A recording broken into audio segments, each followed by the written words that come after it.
Yo, my name's Aaron, and in this lesson we're going to be learning how to play Cardigan by Taylor Swift. This song does have a capo on the first fret, so I'll be referring to all the chords relative to the capo. Without further ado, let's get zoomed in. Now what I've done here, if you're not used to it, is I've broken each beat into 4 parts because that makes the strumming pattern easier to divide. So normally we would go 1 and 2 and 3 and etc. But in this particular pattern we're going 1 E and 2 E and 3 E and. That way it's going to be easier for you guys to see where the actual strums fall.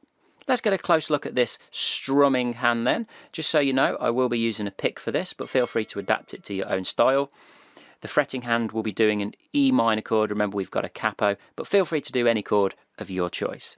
So played very slowly, the strumming pattern goes as follows. 3 E and a 4 E and a down, down, down, up, up, down, down, down, up, down, down, down, up, up, down, down, down, up. Let's now break that into its component parts, okay? So on beat 1, we've got a downstroke on the lowest note of the chord. Whatever chord that happens to be, you'll always be on the lowest note of that particular chord. On the and of beat 1, you're going to hit the lowest note with a downstroke again. On beat 2, you're going to strum the entire chord. And what you're aiming for is to get a nice, clean chord sound, as if you were almost as if you were playing one big string. You don't want to be hearing. It's not a huge deal if you do, but you're aiming for a nice, clean chord. Then on the A of beat 2, we want to do an upstroke on the G, B and high E strings like this. Notice I'm strumming upwards and I'm aiming for these 3 strings. And then on the E of 3, I'm going to do that same upstroke. On the and of 3, I'm going to do a downstroke on the lowest note of the chord, just 1 string. And then on beat 4, I'm going to do a downstroke through the whole chord. And then on the and of 4, I'm doing a downstroke on the G, B and high E strings again. And then on the A of 4, I'm doing an upstroke on those same 3 strings. Always bear in mind with strumming that it's not an exact science. So if you do hit most of the right strings, you're doing the right thing. It's not an exact science. It's something that you learn to feel over time.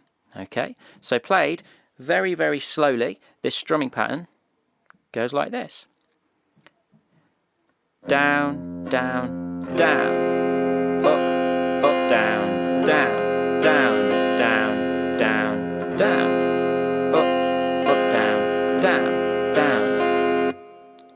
Good job on the strumming pattern. Let's learn the chords one at a time. Here are all the chords used in this song. If you think you know them or you're familiar with them, you can skip on ahead to the next section by using the link in the description. If you don't know them, or there's some of them you don't know, stick around and we'll learn them all one by one. You can also navigate to these chords one by one in the description. So the first thing you need to know is that remember to put your capo on the first fret. And the chord we're learning is E minor. It sounds like this. We're going to place our fretting hand first finger on the 2nd fret of the A string and our fretting hand 2nd finger on the 2nd fret of the D string. And that's it. All we do then is strum all the strings from lowest to highest. And that's E minor. Then we're going to do A. To do A, your low E string isn't played at all. Your A string is open. Your first finger is going to be on the 2nd fret of the D. Your 2nd finger is going to be on the 2nd fret of the G. And your 3rd finger is going to be on the 2nd fret of the B. So they're all on the 2nd fret. If you do struggle to cram those fingers in, you can actually swap the 1st and 2nd fingers over. You can swap them over. And that'll help you fit the fingers in a bit easier. Also, you may end up using your thumb just to mute the low E string as well, because that can be very hard when you're strumming not to hit it. The next chord you need to know is G5, and that sounds like this.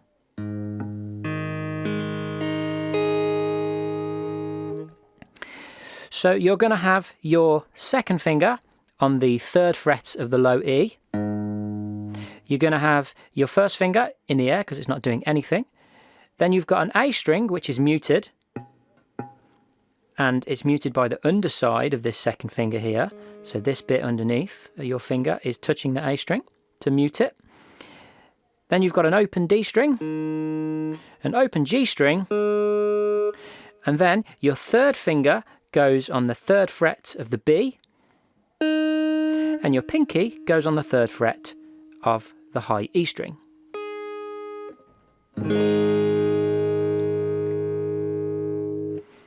So the next chord in this song is D major, and it looks like this and sounds like this. Now, if you're going to be strumming this, you probably want to bring your thumb over to mute the low E and the A string so that when you're strumming that chord, that low E and that A aren't making any sound. And how do we play it? Well, we've got an open D string. We put our first finger on the 2nd fret of the G string. We put our 3rd finger on the 3rd fret of the B string. And we put our 2nd finger on the 2nd fret of the high E.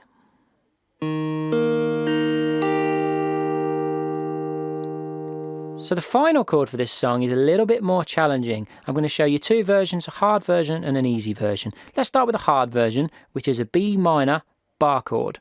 Okay, and it sounds like this. So for this version, you want the low E string to be muted, and that's because the tip of the barring finger is going to be touching the low E. If you look very closely here, you'll see that it's touching. And then, the other 3 fingers, you're going to have your 3rd finger on the 4th fret of the D. The pinky goes underneath that on the 4th fret of the G string, and the 2nd finger goes underneath that on the 3rd fret of the B string. And we should get this. Now, if that bar is particularly challenging because you haven't done bar chords for very long or done them before, what you can actually do is you can take that first finger and you can move it to the 2nd fret of the high E string. And then you're just left with these 4 notes, okay?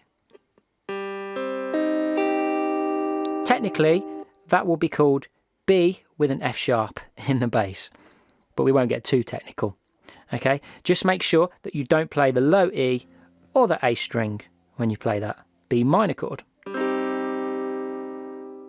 Now that you've got the chord shapes down, you can put them into the different sections of the song. Let's do it. So the first verse is split into 2 halves. The first half is single strums only, which is played like this. 1, 2, and 3, and 4, and 1, 2, and 3, and 4, and 1, 2, and 3, and 4, and 1, and 2, and 3, and 4.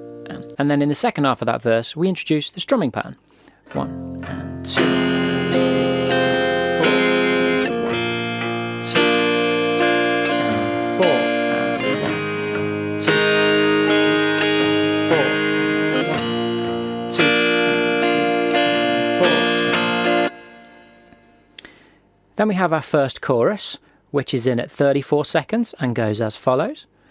1, 2, 4, and 1, and 2, and 3, and 4, and 1, 2, and 3, and 4, and 1, and 2, and 3, and 4. Then we have verse 2, which comes in at 49 seconds, and it's identical to verse 1, but we strum all the way through, so I'll just run you through the first half.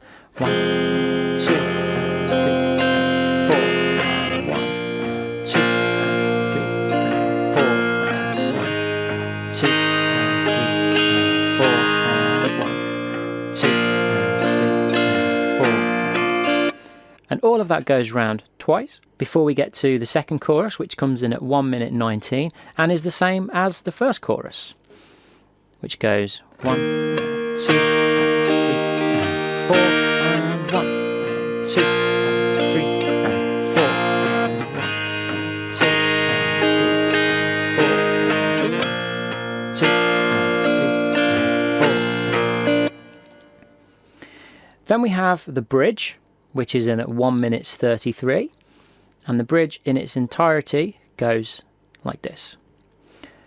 1, 2, 3, 4, and 1, 2, 3, 4, and 1, 2, 3, 4, and 1, 2, 3, 4, and 1, 2, 3, 4, and 1, 2, 3, 4, and 1, 2, 3, 4, and 1, 2, 3, 4, and kind of halfway through that bridge, at 2 minutes 4, we've got the lyric "Kissing Cars," and from that point it goes 3 and 4 and 1 and 2 and 3 and 4 and 1 and 2 and 3 and 4 and 1 and 2 and 3 and 4 and 1 and 2 and 3 and 4 and... Then we come up to the third chorus at 2 minutes 18, and it's the same as the first and second choruses, but you're going to repeat it twice. Then at 2 minutes 48, we've got the lyrics "I knew you'd linger like a tattoo kiss," and we have exactly the same chords as the chorus, and it goes around twice, so I'll play it through. 1 and 2 and 3 and 4 and 1 and 2 and 3 and 4 and 1, 2 and 3 and 4 and 1 and 2 and 3 and 4 and it's that 2 times. Then at 3 minutes 17, where she says "I knew you'd come back to me," we drop down to an E minor chord, and from that section it goes as follows: 1, 2, 3, 4, and 1, 2, 3, and 4, and 1, 2, 3, and 4, and 1, 2, 3, and 4. Then at 3 minutes 32, we've got the same chords as the bridge again for the last little section of the song, and that goes like this: 1, 2, 3, and 4, and 1, 2, 3, 4, and 1, 2, 3,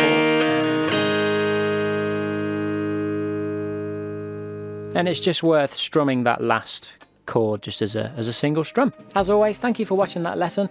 Any improvements, whack them in the comment section. Any suggestions, whack them in the comment section. As usual, if you don't want to miss any future lessons, hit that subscribe and notification bell so you don't miss anything. Until then, check out one of these.